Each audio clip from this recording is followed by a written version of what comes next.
Who is Bryshere Gray? Bryshere Gray. Who is that guy?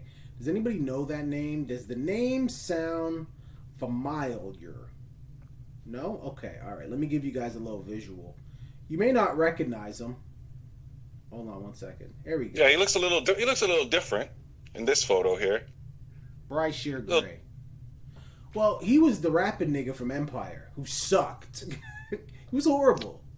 I mean, he He was did. It's not like he trash. was writing his lyrics and stuff like that. Like, I get what you're saying, though. He They could have found a sucked. better They ghostwriter. could have found a way better Ghost Rider, It was a man. show. It was a TV show. Still, man, get the nigga that You're did so critical, get, man. get the nigga that did back to back, man. Get Quentin Miller.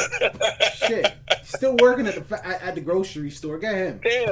Okay. Damn. Anyways, so Bryce Share he pleads guilty in a felony domestic violence case, and so let me be more specific. Pled guilty to a felony aggravated assault, and as a part of his plea agreement, he's been sentenced to 10 days in a county jail and 3 years in probation, with probation. So he will be doing time in jail, just like the TV show. Anyways, Gray has also been ordered to pay restitution. He must enroll in a domestic violence offender treatment program. During his probation, Gray will not be allowed to consume any illegal drugs, and he'll have to submit to drug and alcohol testing. He's got to stay out of trouble, and he cannot possess any stun guns, tasers, or any other kind of firearm. So I guess no laser quest for him. But Oh man. yeah, dude, what the fuck? Yeah. This is see the thing about it with this situation. It's not an isolated situation. You know what I mean? This is something that actually happens in Hollywood a lot. Like this guy was on, they got to think about where he was just a couple years ago. We're not talking like 10, 15 years ago. Empire was on like 2 years ago. And like 3, 4 years ago, it was one of the hottest shows on TV. You know, so for somebody to go from that level to, I mean, that mugshot. I know we're in COVID, but you know, he's a celebrity. He should be able to still get them haircuts, at least a shave, at least a clean shave or something. I don't know. Obviously, he's not expecting to get arrested, but damn, homie. This You know, nigga that's a look like Malcolm X before he found Allah. But anyway, go ahead. it's something that happens often in Hollywood, and like what I want to the thing that I found interesting in this whole story is like I gotta ask myself, and I guess I'll obviously gonna ask you as well. Um, do you think that this is something that if you to blame somebody, do you blame the actual person, the star themselves, or do you think that this is an industry that has been created that is pretty much designed for people's downfall? Listen, man, with all due respect, what kind of dumbass question is that? Of course, I blame the person. What the fuck? In any situation, a rape case, an aggravated assault case, a road rage case, stealing the Snickers from the corner store. Nigga, I didn't Right. tell you to put the candy bar in your pocket. You rich, you could pay for it. You need some Right. excitement in your life, so you got to shoplift. I understand the point that you're making, but you and you alone are responsible for your actions. At the end of the day, when you stand in front of the judge is talking to you. They may want you to dime some niggas out, but they talking to you. When you die and you go to judgment, because I'm not agnostic, I'm gonna keep throwing that in now. It's They what I go. am. I don't know.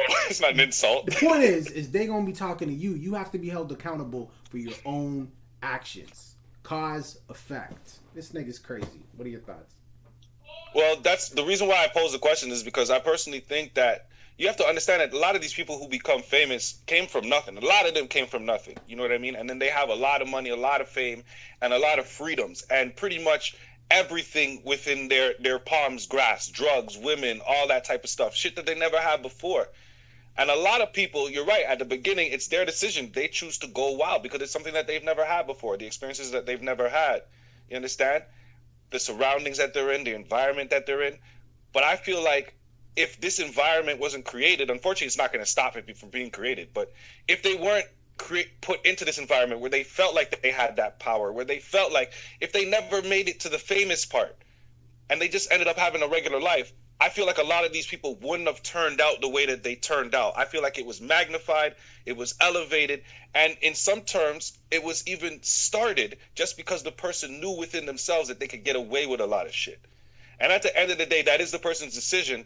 But without the ease of how everything was delivered to them, would they have turned into that? Well, look, who knows? Look, I disagree, and I'll just bring up a quote that Rory said. Rory from the Joe Budden podcast. Rory said, "Money doesn't change you; it just magnifies who you truly are."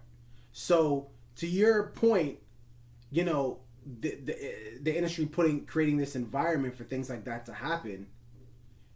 Look, if you weren't famous, you obviously wouldn't be around these people, right? You wouldn't be in these situations. But you still you. The only difference now is you are now famous and you are in these situations. So what I'm trying to say is, okay, not famous nigga right here in the middle.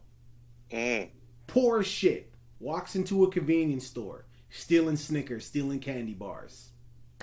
Same nigga now. Rich as shit and famous. At celebrity parties. Raping bitches. It's the same nigga. It's just different environment. You still you. Money don't change you, man. And I agree with that. I don't agree with a lot of shit they said in their podcast, but I agree with that. It just magnifies who you truly are. So, I mean, this nigga was just a dirtball from the beginning, man. At the end of the day, his raps suck. I don't care who was ghostwriting this shit. His raps suck. Bryshere, a fucking haircut. View in public. What are your thoughts, man? The whole cast, man, except for Taraji P. Henson and Terrence Howard. No, stop it. I don't. Okay, what are you gonna say about them? Hold on. I was gonna say they're great. That's it. I was gonna say except for them, they're great. Everybody else, and the chick who played Precious, she's fire too. But the rest of them, even Exhibit, even the character Exhibit played like. You got. I don't know. If you're talking about Terrence Howard as an actor, agreed. I'll throw that in because Terrence Howard as a person, different guy. I don't know him as a person. As an actor, he's fantastic. Yeah. You know what I'm saying? Terrence Howard. Agreed. Did I say a different name? Whatever. He's amazing. And Taraji P. Henson, ever since my baby boy, fire. Leave it in the comments. Don't forget to like and subscribe. Are you a dirtball? Are you stealing Snickers? I'm just saying. Thank you guys so much for watching that video. Don't forget to comment, like, and subscribe. Yo, Chris, we got to 200 subscribers, man. Finally. You know what I'm saying? But we don't want to stop there. We have a new goal. The new goal is 500 subscribers. So what I need you to do, I need you to like these videos over here. I need you to subscribe right here, man. Two guys doing the podcast, man.